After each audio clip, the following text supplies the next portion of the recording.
حج کے حوالے سے پاکستان میں یہ چہمگوئیاں تو ضرور چل رہی تھیں کہ حج بڑا مہنگا ہو گیا ہے اور بہت سارے لوگ نہیں جا سکتے، لیکن ہر مسلمان کے دل میں یہ خواہش ضرور ہوتی ہے کہ وہ زندگی میں کم از کم ایک بار جو ہے وہ مکہ مکرمہ اور مدینہ المنورہ کی سیر کرے اور اس کو یہ سعادت نصیب ہو۔ اب یہی وجہ ہے کہ ماضی میں حج کا جو کوٹا تھا وہ کم ہوتا تھا اور درخواستیں زیادہ ہوا کرتی تھیں، لیکن اس بار کچھ معاملہ الٹا سا ہوا ہے۔ درخواستوں کا جو کوٹا ہے وہ بھی ایک طرح سے اگر ہم کہیں کہ کم ہیں، اور بیسیکلی کوٹا تو بہت زیادہ تھا لیکن درخواستیں مہنگائی کی وجہ سے ذرا شاید کم ہیں۔ اب کیا واقعی اس کے پیچھے مہنگائی ہی ایک وجہ ہے یا کوئی اور بھی ریزنس ہے، اس پہ ہم بات کریں گے۔ اچھا، اسی لیے ہر خواہش مند کی جو درخواست ہے وہ قبول کر لی گئی ہے، جس نے حج کے لیے اپلائی کیا تھا ان کی درخواست قبول کر لی گئی ہے، اور درخواستوں میں کمی کی وجہ حج کے اخراجات بڑھ جانا ایک تو یہ چیز سامنے نظر آتی ہے۔ اچھا، ایک طرف مہنگائی ہے جس کی وجہ سے لوگ بچت کرنے سے قاصر ہیں، اور دوسری جانب اس سال 40 روز کے حج پر 12 لاکھ کے قریب جو ہے وہ رقم خرچ ہونی ہے۔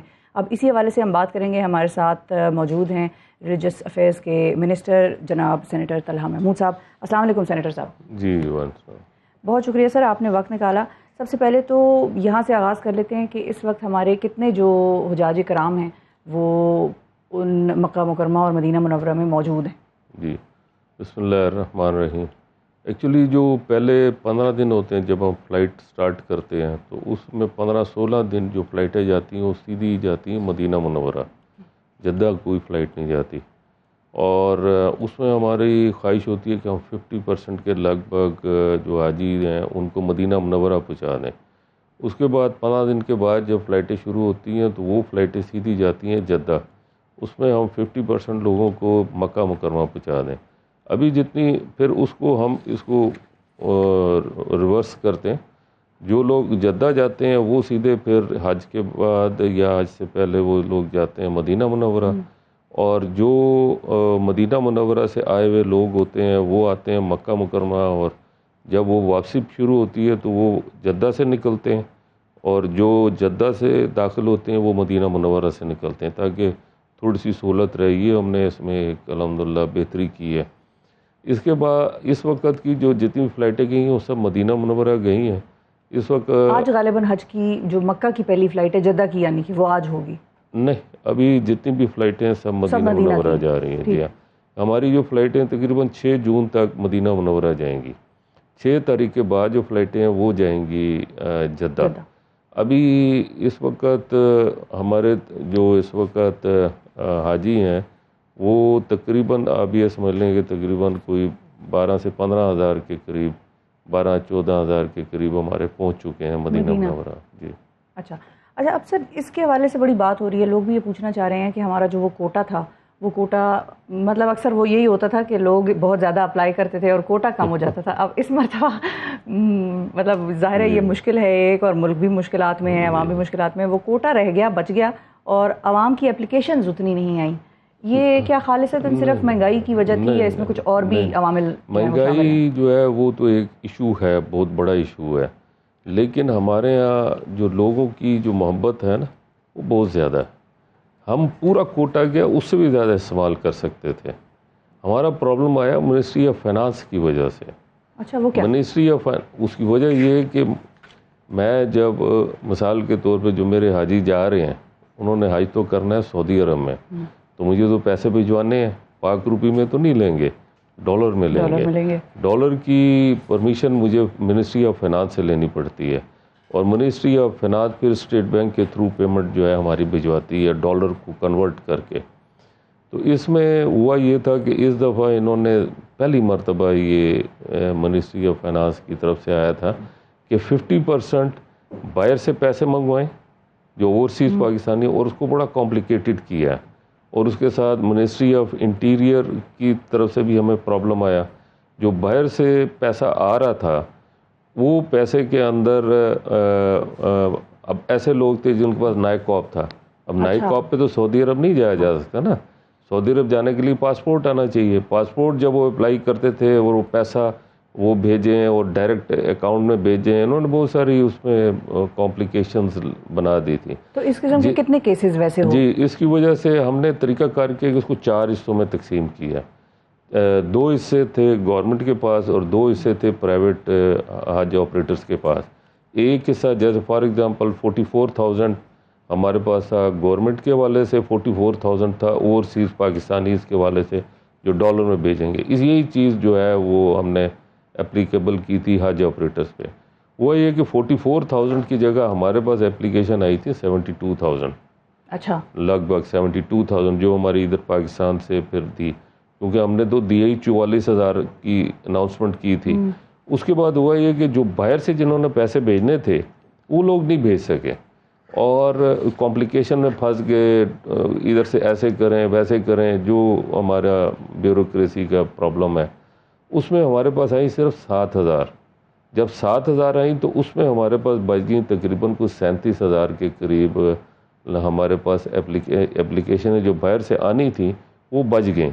ہم نے یہ کیا کہ 37,000 کو ان کے سامنے دیکھا ہمارے پاس ٹوٹل اپلیکیشنیں کتنی ہیں, اس کے حوالے سے ہم نے صرف وہ 37,000 کو بھی کنورٹ کیا لوکل میں. اچھا. تو وہ ہم نے تقریباً 72-73,000 ہم نے ٹوٹل ایکسیپٹ کر لیں. اب مسئلہ یہ بنا کہ جو آپ نے کہا کہ ہم نے کوٹا جو ہے وہ سرنڈر کیا ہے, تو 8,000 اور ہمارے پاس تھا کوٹا اور 8,000 ہم بھیج سکتے تھے, لیکن منسٹری آف فائنانس نے کہا کہ 8,000 کے لیے $24 ملین باہر مزید بھیجنا پڑے گا, تو 24 ملین ہم نہیں بھیج سکتے. صحیح ہے. اب ہم پہلے ہی آپ لوگوں کو کافی اکاموڈیٹ کر چکے ہیں. انہوں نے کہا ٹھیک ہے. پھر بڑی ان سے نیگوسیشن چلتی رہی, نہیں مانے. جب بالکل نہیں مانے انہوں نے کہا کہ کوئی, میں نے اسحاق ڈار کے دفتر میں بیٹھ کے سائن کیا کہ ٹھیک ہے. تنگ آ کے میں نے کہا اچھا جی ٹھیک ہے, بس ٹھیک ہے میں سرنڈر کرتا ہوں. ان کے دفتر میں بیٹھ کے انہوں نے فائل کو سائن کیا. 8,000 سرنڈر کرنے کے بعد میں واپس آیا. اس کے کچھ دنوں بعد جب میں نے رپورٹ لی تو پتہ چلا کہ ہمارے پاس کوئی تقریباً 1200-1400 کے قریب ہمارے پاس اپلیکیشنیں لوگوں کی پڑی تھیں کہ آپ ہمیں بھیجیں. میں نے پھر کیلکولیٹ کرایا کہ ہماری کچھ رقم وہاں پہ پڑی ہوئی تھی ریال میں, جو ہمارے اخراجات یا دوسرے جو بیک میں پڑا ہوتا ہے ہمارے پاس سیونگ کے حوالے سے. تو وہ جب رقم دیکھی وہاں پڑی ہے تو میں نے کہا ٹھیک ہے منسٹری آف فائنانس کی ضرورت نہیں ہے, ہم خود ہی کر لیں گے. تو ہم خود کرتے ہیں, لیکن اب ہمیں کوٹا واپس چاہیے نا. ہم نے سرنڈر کر دیا کیونکہ ہمارا تو کام یہ ہے کہ ہم پہلے ایک کام کرواتے ہیں, اس کے بعد کہتے ہیں اچھا جی مہربانی کریں واپس کریں. اب وہ سلسلے میں جب میں گیا تو بیوروکریسی نے یہ کیا کہ میں نے ان کو کہا کہ آپ ان سے کہیں کہ 1,000 یا 500 جتنا بھی ہے کوٹا میں واپس کر دیں. انہوں نے کیا کیا کہ وہ کوئی لیٹر ایسے ہی روٹین میں بھیج دیا. مجھے اندازہ ہو گیا یہ لوگ نہیں کام کریں گے. جب میں نے ان کی باتوں سے اندازہ لگا لیا وہ ایسی آئیں بائیں شائیں والی بات تھی. میں نے پھر ڈائریکٹ رابطہ کیا سعودی عرب سے اور میں نے ان کو ڈائریکٹ خود خط لکھا اور ڈائریکٹ میں نے بھجوایا اور میں نے کہا مجھے 1,000 نہیں 1,500 چاہیے. ٹھیک ہے, یعنی کہ وہ پھر کوٹے کا معاملہ انہوں نے اتنی عزت کی کہ انہوں نے کہا کہ میرا جب ان کے پاس گیا تو انہوں نے کہا 1,500 لے لیں. انہوں نے یہ نہیں پوچھا کہ آپ وزیر ہیں, آپ ہمیں لکھ رہے ہیں, اپنے وزیر کو لکھ. یہ نہیں, میں نے ڈائریکٹ لکھا, ان کے وزیر کو لکھا. وزیر میں جانتا ہوں, لیکن یہ یوزول پریکٹس نہیں نا, وہ نہیں ہے, لیکن اس نے 1 منٹ میں اپروو کر کے بھیج دیا. ٹھیک ہے. اچھا, اب لوگ اس میں بھی ذرا پوچھ رہے ہیں اور تھوڑی سی کنفیوژن ہے, وہ جو سبسڈی ملا کرتی تھی حج سبسڈی, وہ کن لوگوں کو ملتی تھی, کتنی ہوا کرتی تھی اور کیوں ہوا کرتی تھی, اور اس مرتبہ کیا بالکل نہیں ہے, یا کیونکہ یہ لوگ کچھ سوال اٹھ رہے ہیں سوشل میڈیا پہ, لوگ پوچھ رہے ہیں. پچھلی دفعہ 8.5 لاکھ روپے کا انہوں نے ریٹ رکھا تھا, 1.5 لاکھ گورنمنٹ نے سبسڈی دی, 75,000 انہوں نے دیا, 75,000 منسٹری کی طرف سے ملا کے 1.5 لاکھ کی سبسڈی. اب جو کیش کرائسس چل رہا ہے اس میں کوئی سبسڈی نہیں دی, وہ کیبنٹ نے اپروول کر کے دی تھی. اب آپ نے ایک بات ابھی شروع میں کی تھی کہ حج مہنگا ہو گیا. اب اگر میں آپ کو یہ کہوں کہ حج سستا ہوا ہے تو آپ کے لیے ایک بڑی بات ہوگی, بڑی اچنبھے کی بات ہوگی. بالکل نہیں مانیں گی. ابھی میں آپ کو کیلکولیشن سے بتاتا ہوں. دیکھیں بات یہ ہے کہ آپ میرے سے بات کریں ڈالر میں. ٹھیک ہے, میرا ڈالر مہنگا ہوا ہے, حج مہنگا نہیں ہوا ہے. ہاں, پچھلی دفعہ $5,000 میں حج ہوا ہے, اس دفعہ 4,000 سے نیچے لے آیا ہوں میں ڈالر کے اندر. لیکن اگر ڈالر کا ریٹ تھا اس وقت 170 روپے یا 175 روپے, اب 300 ہے, تو میں 300 کے حساب سے دوں گا نا تب مجھے ڈالر ملے گا, یا 285 290 کے حساب سے, جو بھی 285 کے لگ بھگ انہوں نے ریٹ مقرر کیا تھا. تو مجھے اتنی پاک روپی ان کو زیادہ دینا پڑا اسٹیٹ بینک کو, تب جا کے میرا ڈالر جائے گا نا. تو ڈالر کے حوالے سے میں اس کو نیچے لے کر آیا ہوں. اس وقت میں نے 55,000 روپے جو واپس کیا ہے پر حاجی میں نے واپس کر دیے, بچ گئے تھے پیسے. صحیح ہے. تو میں نے کہا واپس کریں, ابھی میں مزید بچاؤں گا, وہ بھی واپس کروں گا. پہلے یہ ہوتا تھا کہ یہ رقم کسی اور معاملات کے اندر استعمال ہو جاتی تھی, وہ میں نے انہیں نہیں دی, واپس ہی کر. ٹھیک ہے. اچھا ایک اور چیز بھی ہے, اور وہ یہ ہے کہ مانیٹرنگ ٹیمز جو پاکستان سے جاتی ہیں حج کے انتظامات دیکھنے اور ان کو جو بھی لوازمات وغیرہ ہوتے ہیں ان کو مانیٹر کرنے کے لیے, وہ کیا مطلب, کیونکہ وہ میں کہیں خبر پڑھ رہی تھی کہ وہ ٹیم آج نکل رہی ہے, تو آپ نے پہلے بتایا کہ ہمارے بہت سارے حاجی, کتنے ہزار حاجی مدینہ تو پہنچ گئے ہیں, تو کیا یہ ٹیم کو پہلے نہیں جاننا چاہیے کہ پہلے وہ دیکھ لے, یا وہ درمیان میں جاتے ہیں, یا ایسا نہیں ہے. ہماری جو ہے 18 تاریخ کو ہی چلے گئے تھے لوگ معاونین کی, اور اس کے بعد بھی مستقل مختلف فلائٹوں میں لوگ جا رہے ہیں. جو آپ نے مانیٹرنگ کی بات کی, وہاں پہ جو سیٹ اپ بنا ہے وہ تو اپنے حساب میں بنا ہوا ہے. مانیٹرنگ کے لیے میں نے ذاتی طور پہ ایک کمپنی ہائر کی تھی. اچھا. اس کمپنی کو میں نے کہا کہ مجھے اپنے جتنے بھی ہمارے حاجی جا رہے ہیں ان کو مجھے ڈائریکٹ لنک ہونا ہے اپنے ساتھ. تو انہوں نے مجھے ایک پروگرام دیا اور انہوں نے ایک پورٹل بنایا. اس پورٹل کے اندر کافی ٹائم لگا, کافی پیسہ لیا انہوں نے میرے سے ذاتی طور پہ. ایپ ہے بیسیکلی, یہ ایپ ہے. اچھا. اس میں ایک ہی نمبر ہے جو میرا نمبر ہے. وہ نمبر ہر ایئرپورٹ پہ لکھا ہوا ہے, ہر جگہ پہ. پھر میں نے ایک میسج دیا تھا, پھر ہمارے پاس بھی نمبر ہوتے ہیں جب حاجی اپلیکیشن دیتا ہے. بالکل. میں نے ان سب کو واٹس ایپ کہ آپ ان کو سب کو واٹس ایپ پہ رجسٹرڈ کر لیں. صحیح ہے. جب انہوں نے واٹس ایپ پہ رجسٹرڈ کر لیا تو میرے تک بہت سارے لوگ مختلف کمپیوٹرز پہ بیٹھے ہیں میرے اپنی جگہ پہ, اس کا منیسٹری سے کوئی تعلق نہیں ہے.